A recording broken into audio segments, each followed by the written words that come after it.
Madame, Monsieur, bonsoir. Le Maroc et l'Espagne, un partenariat consistant au service d'un bon voisinage et d'un avenir partagé. Ancré dans un esprit de bon voisinage donc, et renforcé par une coopération exemplaire, les relations bilatérales entre Rabat et Madrid cristallisent la force d'un partenariat qui transcende les frontières et s'inscrit dans la durée. À ce propos, et devant la communauté des ambassadeurs espagnols accrédités à l'étranger, le souverain espagnol Felipe VI vient de confirmer la volonté de faire perdurer ce partenariat d'exception. Je cite, « Nous continuerons à faire progresser notre agenda bilatéral avec le Maroc, pays avec lequel nous devons poursuivre notre collaboration dans l'esprit d'amitié et de coopération régissant nos relations spéciales de voisinage ». Fin de la citation du souverain espagnol. La coopération est en pleine forme, embellie des échanges commerciaux, mais pas que. La coopération sécuritaire et de défense sont aussi d'actualité, puisque hier à Rabat, le directeur général de la Sûreté nationale et de la surveillance du territoire, Abdelatif Hamouchi, a reçu le commissaire général d'information espagnol en visite au Maroc à la tête d'une délégation sécuritaire de très haut niveau. En bref, comment cette vision d'avenir se concrétise-t-elle sur le terrain des affaires ainsi que dans les autres sphères de la coopération maroco-espagnole, surtout que les deux voisins s'apprêtent à co-organiser le plus grand rendez-vous mondial du ballon rond. Et donc, réponse à cette question d'actualité ce soir en compagnie de mes invités. D'abord sur le plateau, un plaisir renouvelé d'accueillir professeur Mostafa Sahimi. Bonsoir. Bonsoir. Se joint à nous depuis Tanger, le coprésident du Conseil économique Maroc-Espagne, Adil Raïs. Bonsoir et merci de vous joindre à nous. Bonsoir. Professeur Sahimi, d'abord un commentaire sur cette volonté affichée par le roi d'Espagne envers l'avenir, j'ai envie de dire, du Maroc et des relations d'Espagne-Maroc. D'abord, l'agenda. L'agenda et le cadre. L'agenda, c'était le 13-14, c'est la conférence annuelle des ambassadeurs d'Espagne. Bien. Le cadre, donc, c'est un chef d'État, il est roi, qui s'adresse donc à une bonne centaine d'ambassadeurs représentant donc son pays à l'étranger.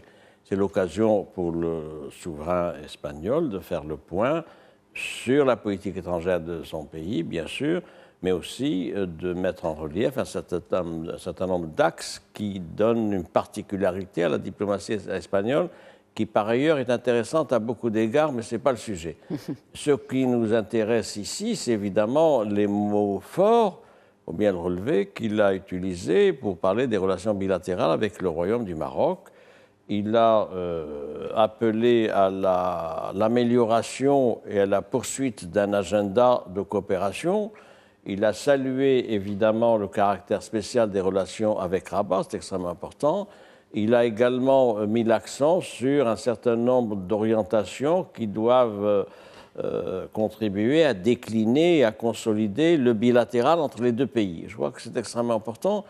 Ça vient, je veux quand même le signaler, ça vient 2 semaines après la même conférence, mais en France, du président Macron devant ses ambassadeurs, qui avait également eu des développements intéressants sur le Maroc en parlant des retrouvailles, du partenariat longue durée, des domaines de coopération et évidemment du soutien de son pays, la France, à la marocanité des provinces sahariennes. Donc voilà ce qu'on peut dire pour commencer. Il a également souligné, le souverain d'Espagne a également souligné l'importance des alliances stratégiques dans la politique étrangère espagnole. Vous l'avez cité tout à l'heure, cette diplomatie espagnole particulière, avec ses particularités bien naturellement, dans des forums tels que le dialogue 5+5. Parlez-nous justement de cette coopération particulière, notamment dans le domaine de la défense ou encore dans le domaine sécuritaire. Indépendamment de la défense et de la sécurité, je vais répondre aux alliances stratégiques que vous avez évoquées en premier. C'est intéressant de suivre la diplomatie espagnole. Il y a quelques jours seulement, le ministère espagnol des Affaires étrangères a rendu public un texte sur la stratégie diplomatique pour les années 2025-2028. C'est un texte de 80 pages. C'est un texte de 80 pages intéressant. Alors, oui, donc c'est une sorte de doctrine, si je puis dire, de la diplomatie espagnole pour les années à venir. Et ce qu'on peut relever dans ce texte, c'est la place qui est accordée à l'Afrique. D'ailleurs, ça s'appelle la stratégie espagnole en direction de l'Afrique. Et précisément dans ce champ-là, la position du Maroc est valorisée. D'où d'ailleurs le fait que le souverain espagnol insiste sur le partenariat privilégié entre les deux pays, parce que l'Espagne se rend compte maintenant, peut-être avec un peu de retard, se rend compte que pour s'ouvrir au continent africain et pouvoir bénéficier des opportunités de croissance, de projets, de développement, etc., il y a un passage naturel qui est le Maroc étant donc devenu de plus en plus un hub consolidé dans la relation triangulaire entre des pays X et l'Afrique.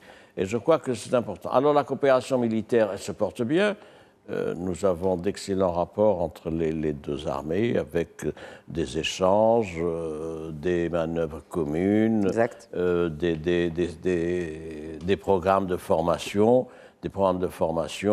On participe également. D'où cette initiative ensemble. 5+5 oui, défense. Ça c'est l'aspect défense. C'était à Madrid en mars dernier. Tout à fait. Donc sur ce plan-là, il y a cet aspect de ce plan de la défense, ça fonctionne très bien. Et l'Union pour la Méditerranée, professeur Srimi, est-ce que ça fonctionne Alors ça là, aussi bien il faut dire que c'était un grand projet du président français Sarkozy. L'UPM, malheureusement, est en difficulté. Pourquoi ? Parce que l'UPM réunissait un certain nombre de pays de la rive nord de la Méditerranée et de la rive sud. Or, les deux rives de la Méditerranée sont, j'allais dire, plombées par un certain nombre d'hypothèques majeures dans la région. Je fais référence évidemment à ce qui s'est passé en Libye, je fais référence aux difficultés du régime tunisien, je fais référence également à la politique étrangère de l'Algérie, qui est une politique qui n'est pas conforme aux principes de l'UPM, ni même d'ailleurs au principe de la Charte des Nations Unies, mais c'est un autre débat, du fait de la position de ce pays sur un certain nombre de questions, vous le savez, et puis du fait de la persistance majeure du dossier israélo-palestinien. Donc l'UPM, sur ce plan-là, ça reste des projets. Il y a des projets qui fonctionnent, qui sont financés, etc. Mais ça ne correspond pas à l'élan et à la vision d'il y a une quinzaine d'années. C'est tout à fait regrettable. Parlons diplomatie économique à présent, parlons affaires, Adil Raïs. Alors oui, on parle de l'avenir des relations, parlons justement des bilans des relations commerciales, on parle des échanges quand même qui enregistrent des bons importants. Est-ce que ce sont là les fruits du réchauffement diplomatique entre les deux pays et que c'est pour cela qu'on voit des hausses à près de 9%, 7% entre les exportations vers l'Espagne et les importations aussi du Maroc de produits espagnols? Je crois qu'il faut revenir en arrière. La relation entre le Maroc et l'Espagne, elle est ancienne, historique. On a eu une période de froid entre les deux pays en raison de la position espagnole. Cela n'a pas empêché pendant toutes ces années aux affaires de croître. L'Espagne est le premier partenaire commercial du Maroc depuis des années, depuis plus d'une dizaine d'années. L'année passée, les échanges ont avoisiné les 20 milliards d'euros. Cette année, on va être presque à 22 milliards. L'Espagne aussi a évolué au niveau des investissements. Il est passé de la 5e place en 2019 à la 4e place aujourd'hui. Je crois qu'il faut aller. L'Espagne est un acteur majeur pour le Maroc, comme le Maroc est un acteur majeur pour l'Espagne dans leur politique un peu extérieure et de développement économique. Le politique a toujours sa place, son importance, mais l'économique a tiré toujours le politique. Je le dis d'une façon tout à fait sereine. Il y a une relation très solide entre les deux pays au niveau économique, commercial, investissement, qui facilite un peu les échanges, qui facilite un peu le règlement des problèmes. Je crois que l'Espagne, vu l'importance des investissements espagnols ici, des échanges, a pu réagir d'une façon positive vis-à-vis du Maroc pour reconnaître la marocanité du Sahara. C'est grâce aussi à l'importance de ces relations. Je trouve que c'est une façon de dire les relations sont solides, historiques, très interdépendantes sur plusieurs secteurs économiques. On peut parler des secteurs industriels, etc. Une interdépendance très intéressante qui n'existe pas avec les autres pays européens, la France ou l'Allemagne ou l'Italie. Il y a une construction peut-être qui n'a pas été voulue, mais elle est là. Il y a une construction d'interdépendance On peut parler de l'automobile, on peut parler de l'agro-industrie. Quand on parle d'interdépendance, est-ce que cela signifie aussi que la balance commerciale est, je ne dirais pas équilibrée, mais en tout cas, elle s'approche d'un équilibre entre importation et exportation pour le Maroc? Il y a une petite différence quand même entre les deux, mais elle n'est pas aussi importante par rapport à d'autres partenaires commerciaux? Tout à fait, tout à fait. La différence est pratiquement à 85-90% des exportations espagnoles et les exportations marocaines progressent plus vite que les importations espagnoles. Et ça, ce qui est intéressant. Et aujourd'hui, nous sommes un pays exportateur de valeur ajoutée, ce qui n'était pas le cas avant. On exportait des produits comme le textile, etc., la confection surtout, qui avaient peu de valeur ajoutée parce qu'on importait tous les intrants et on exportait seulement les heures de couture. Aujourd'hui, on exporte des véhicules, on exporte des produits agro-industriels. Il y a de la valeur ajoutée qui a changé énormément, je dirais, la physionomie des échanges et des exportations marocaines vers l'Espagne. Alors justement, on parle aussi, puisque vous parlez de produits de valeur ajoutée, le Maroc reste quand même premier exportateur de fruits et légumes en Espagne. Oui, tout à fait. Tout ça, c'est aussi poisson. Si les connaisseurs, ceux qui vont en Espagne et qui mangent dans les restaurants espagnols, souvent, c'est du poisson marocain qu'on mange en Espagne, au sud, même au nord. La flotte espagnole, toujours, on a parlé toujours des accords de pêche, et l'Espagne est le pays le plus concerné. Il y a une tradition importante de la cuisine espagnole qui utilise énormément les fruits de la pêche. Et le Maroc a toujours été un partenaire important dans ce secteur. Alors, puisqu'on parle de cela, j'aimerais bien qu'on évoque un point très important, parce que le Maroc aujourd'hui s'impose comme premier destinataire des exportations espagnoles en Afrique. Qu'en est-il du Maroc porte des exportations espagnoles vers l'Afrique? On entend parler de cela, ça a été évoqué par mon cher Mustafa Sahimi il y a quelques instants. Comment cela se concrétise sur le terrain? Est-ce qu'il y a des joint ventures entre des exportateurs marocains et des fournisseurs espagnols pour des marchés africains ou d'Afrique subsaharienne, plus précisément? Nous parlons, l'économie, c'est le pragmatisme et elle suit des fois le politique. Depuis longtemps, le Maroc a appelé les Européens, les sociétés européennes, à travailler avec les sociétés marocaines pour aller en Afrique. Ils ne nous ont pas cru pendant des années, mais aujourd'hui, nous voyons qu'il y a une crédibilité réelle. Le Maroc a un secteur financier présent dans une trentaine de pays africains, a un savoir, a une proximité, je dirais, politique et diplomatique avec l'Afrique. Aujourd'hui, nous recevons énormément d'Espagnols qui veulent aller à travers le Maroc en Afrique. Ils nous demandent de l'aide, de l'accompagnement, de contacter le secteur financier marocain pour les accompagner. C'est nouveau. Le Maroc est un pays, je dirais, à développement intermédiaire, mais à ce niveau, je dirais que le Maroc n'est pas loin d'être un élément central de la volonté européenne, espagnole dans ce cas de figure, d'aller plus loin grâce à cette expertise et cette capacité qu'a eu le Maroc de se projeter en Afrique. En parlant d'expertise, il y a une question que je vous ai posée tout à l'heure, très cher Mustafa Sahimi, mais dont vous n'avez pas réellement répondu, donc j'y reviens avec vous. C'est cet échange d'expertise dans le domaine sécuritaire. Oui, vous avez raison de me reprendre. D'ailleurs, l'actualité est intéressante à ce sujet, puisque mercredi, vous l'avez dit dans votre présentation, le directeur général donc, de la DGST, Abdelfatah Hamouchi, a reçu son homologue espagnol, si je puis dire, qui est le commissaire général d'information, M. Javier Bercero. Nous avons des relations suivies avec l'appareil sécuritaire espagnol depuis longtemps. Et d'ailleurs, les responsables espagnols ne manquent pas de saluer chaque occasion ce qu'ils doivent au Maroc sur le plan sécuritaire. Combien d'opérations terroristes ont été déjouées du fait de l'intervention et de l'information donnée par l'appareil sécuritaire marocain ou l'appareil sécuritaire espagnol, c'est vraiment important. Et des cellules terroristes démantelées aussi. Et ça n'est pas public, ça n'est pas toujours public. Pas toujours public. Oui, de temps en temps, une information. Il y a des informations qui ne sont pas rendues publiques pour des raisons considérations sécuritaires. sécuritaires et de discrétion. C'est extrêmement important et je dois dire que sur ce plan-là, ça donne une valeur ajoutée à notre diplomatie. C'est-à-dire nous sommes performants dans le domaine sécuritaire depuis une vingtaine d'années, depuis 2003 pour rappeler l'histoire, c'est-à-dire la réorganisation de l'appareil sécuritaire depuis les attentats de Casablanca, l'unification, le fait qu'il y ait un directeur général pour le pôle sécuritaire.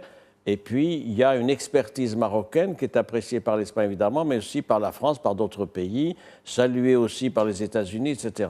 Ce que je veux dire par là, c'est que le Maroc, il est performant dans le domaine sécuritaire. Pourquoi? Parce qu'il est attaché à la paix et à la stabilité. Le Maroc est producteur de sécurité, de paix et de stabilité pour un certain nombre de pays avec elle et des relations privilégiées. Je crois que c'est important. C'est une valeur ajoutée à notre diplomatie, comme d'ailleurs d'autres valeurs, notamment le soft power dans le domaine sportif, le domaine religieux, etc. Mais en témoignent les premières visites à l'étranger que font les officiels espagnols, dont le chef de la diplomatie. Première visite à l'étranger, c'était où? C'était au Maroc. Pareil pour le chef ou le nouveau commissaire général à l'information espagnol, qui a été pour sa première visite à l'étranger au Maroc. C'est là où il a rencontré hier Abdelatif Hamouchi, dans le cadre justement du continuum de la coopération dans le domaine sécuritaire, d'autant plus qu'on co-organise quand même une Coupe du Monde dans 5 ans. Nous avons un agenda qui nous contraint à travailler ensemble durablement pendant les années à venir en plus. Et ce qui est important, c'est cette relation en tout cas dans le partage de l'information, notamment dans l'information vraiment très sensible, je pense que c'est le socle de toute relation d'amitié, de bon voisinage, mais surtout là-dedans, c'est le partage d'informations, Moustapha Sahibi. Si vous le permettez, il faut, entre appareils sécuritaires de deux pays, le Maroc et l'Espagne, on parle de cela, il faut de la confiance. Il faut de la confiance et de la transparence et de la coopération. Et ça, c'est un code non écrit. Il n'y a pas de texte sur ça. Oui. Mais pour avoir une coopération optimale, il faut un certain nombre de principes, de prérequis que j'ai évoqués. J'ajoute partage d'informations, oui, sauf avec une réserve, si vous le permettez. Laquelle? C'est que l'information opérationnelle ne se partage pas. Et ça, c'est les services, c'est tout à fait normal. Oui, on partage des informations, etc. Mais chaque appareil sécuritaire a ses propres méthodes, ses propres circuits, ses propres fichiers, etc. ne se partagent pas, sauf si ça peut aider le pays voisin. La migration.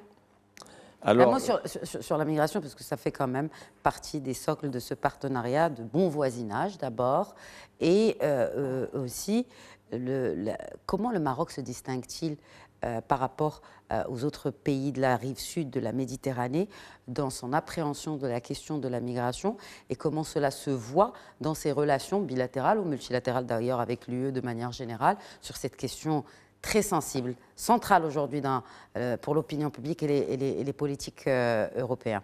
L'explication historique, d'abord peut-être pour commencer, c'est qu'il y a des relations historiques entre les Marocains et les Espagnols, pour un certain nombre de raisons qui sont connues. Il y a en plus une culture partagée. Savez-vous combien il y a de locuteurs espagnols au Maroc? 1 500 000. Au nord du Maroc et dans la province arienne. Oui. C'est un acquis, c'est un acquis. Alors, sur la migration, la particularité de l'Espagne, c'est qu'à la différence d'autres pays, notamment la France, maintenant l'Allemagne, ailleurs, etc., même l'Italie, il n'y a pas fondamentalement un climat d'islamophobie. Je crois que c'est très frappant, nous qui connaissons ces pays-là, etc., on peut le voir.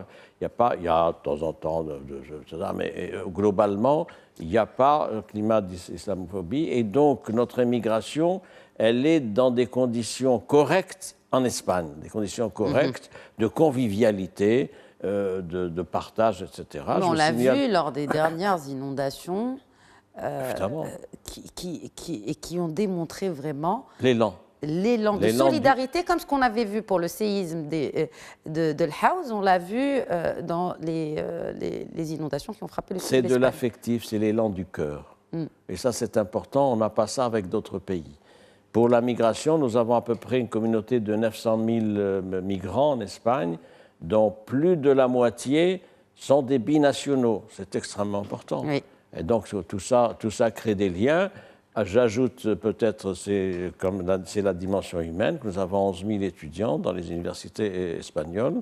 C'est le seul pays, en France, ça stagne. On est à 45 000 étudiants, ça ne monte pas beaucoup, ça stagne. En Espagne, il y a un engouement maintenant pour les jeunes pour aller faire des études en Espagne, c'est extrêmement important, où des facilités leur sont accordées, notamment pour ce qui est de l'octroi des visas étudiants, tout ça, etc. C'est un secteur porteur, parce que c'est 11 000 étudiants hispanophones. Exact, et d'autant plus, Monsieur Rice, quand on parle de formation aussi, il y a des étudiants marocains en Espagne, il y a aussi des centres de formation espagnols au Maroc.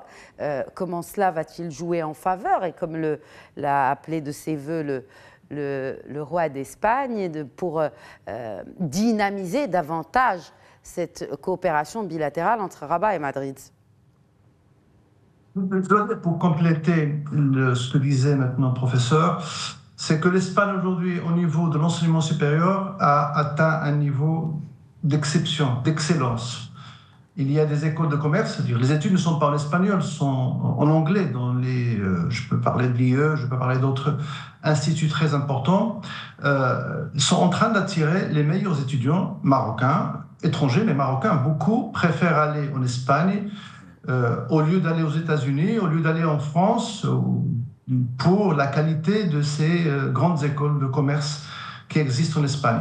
Il y a une évolution extraordinaire qui a été marquée sur ce côté de la formation, je dirais, supérieure. L'Espagne, le seul institut technique à l'extérieur de l'Espagne dans le monde est situé à Tétouan. Le seul institut géré par le ministère de l'Éducation, donc par la formation professionnelle espagnole, est situé à Tétouan. C'est le seul cas dans le monde, même dans les pays d'Amérique latine. Et le ministère espagnol, pour mettre en place son programme, se met d'accord avec nous, toute la communauté des affaires, pour savoir quels sont nos besoins, pas seulement pour les entreprises espagnoles qui sont installées ici, mais les programmes et les cursus sont faits en accord avec nous. C'est un modèle, hein. Donc il faudrait qu'on apprenne cette collaboration, cette coordination. On aimerait bien l'avoir ici. Donc c'est une ouverture qui permet à l'Espagne de pouvoir former in situ, à Tétouan, au Maroc, des techniciens robotiques, électroniques, en plus des métiers d'avenir, pas seulement les métiers d'avant. Ils ont changé tout le programme parce qu'on leur a demandé de changer le programme. Tout cela montre réellement le degré de coordination et la relation étroite entre les deux pays. Nous voyons des fois les chiffres, les échanges, etc., etc. Mais il y a une relation humaine entre les deux pays qui s'est construite depuis des siècles, mais qui est réelle. Ça a commencé par le Nord, mais aujourd'hui ça s'est généralisé, qui permet la construction de quelque chose de nouveau. Et quelque chose qui est construit avec les Marocains. C'est pas, on ne vient pas imposer nos programmes, on ne vient pas imposer notre méthode de gestion, on l'a construit avec la communauté des hommes d'affaires marocains. Donc, ce modèle, je dirais que c'est un modèle qui est adapté à nos besoins. Nous envoyons nos enfants aux écoles aujourd'hui espagnoles, instituts supérieurs, etc., qui sont aujourd'hui à un niveau réellement d'excellence absolue. Et de l'autre côté, il y a un transfert de formation, de savoir qui est fait à travers de ces instituts. Je ne parle pas des investisseurs espagnols qui sont installés et qui profitent à la jeunesse marocaine.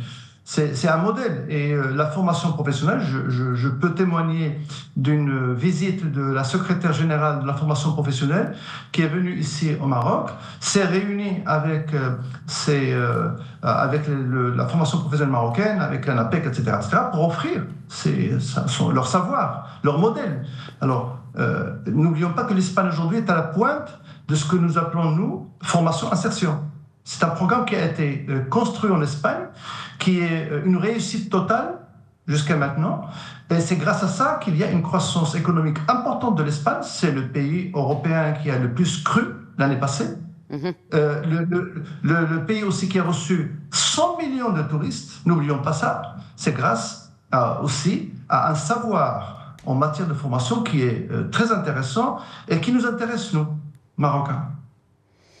Alors, tout cela est bien beau. En un mot, comment vous voyez l'avenir de ces relations? Est-ce qu'il n'y a pas peut-être quelque chose à améliorer? Puisque depuis qu'on a commencé cette émission, tout est parfait. Est-ce que vous ne voyez pas, pour finir sur une note aussi de, je dirais pas de critique, mais en tout cas d'ambition pour dynamiser davantage ce partenariat d'exception? Vous savez, on est en train de travailler avec les deux parties. Nous, le Conseil économique, c'est un conseil bicéphale. Donc, il y a un président marocain, un président espagnol. Nous travaillons avec les deux ambassadeurs d'une façon très étroite. Et nous savons qu'il y a un point à améliorer, c'est les investissements. Nous voulons que l'Espagne, 4e place aujourd'hui, puisse investir plus. Aujourd'hui, la particularité de l'Espagne, c'est que les grandes entreprises espagnoles n'ont pas investi au Maroc. Adil Raïs, coprésident du Conseil économique Maroc-Espagne, merci encore une fois d'avoir participé à cette émission. Merci à vous. Merci, Mustapha Sermi. Merci à vous. C'est la fin de cet épisode. Très bonne soirée.